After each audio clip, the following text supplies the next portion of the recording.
മറ്റുള്ള ആൾക്കാർ എന്ത് പറയുമെന്ന്, മറ്റുള്ളവർ എന്ത് ചിന്തിക്കുമെന്ന്.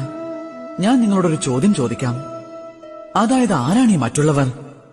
നിങ്ങൾ ജനിച്ചു വീണപ്പോൾ എവിടെയായിരുന്നു അവരൊക്കെ?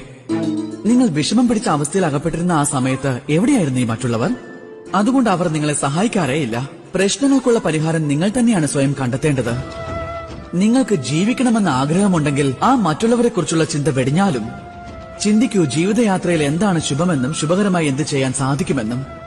എന്തെങ്കിലും വിപരീത ഫലം ഉണ്ടാകുന്നുവെങ്കിൽ അതിനെതിരെ പോരാടുക, എന്നാൽ മറ്റുള്ളവരെ കുറിച്ച് ചിന്തിക്കാനേ പാടില്ല. ഇത് മാത്രം ചിന്തിക്കൂ, ജീവിതയാത്രയിൽ നിങ്ങൾക്ക് എന്ത് നല്ല കാര്യം ചെയ്യാനാകുമെന്ന്. എന്നിട്ട് ഇതും ചിന്തിക്കൂ, അതായത് മറ്റൊരു വ്യക്തിയുടെ മനസ്സ് വേദനിപ്പിക്കുന്ന എന്തെങ്കിലും കാര്യങ്ങൾ ചെയ്തുവോ എന്ന്. ശുഭകാര്യങ്ങളിൽ മാത്രം ശ്രദ്ധ കേന്ദ്രീകരിക്കുക. അങ്ങനെയെങ്കിൽ ഉറപ്പായും നന്മ മാത്രമായിരിക്കും ഉണ്ടാകുന്നത്. അപ്പോൾ ഏവരും എന്നോടൊപ്പം വന്ന് സ്നേഹത്തോടെ പറഞ്ഞാലും, രാധേ.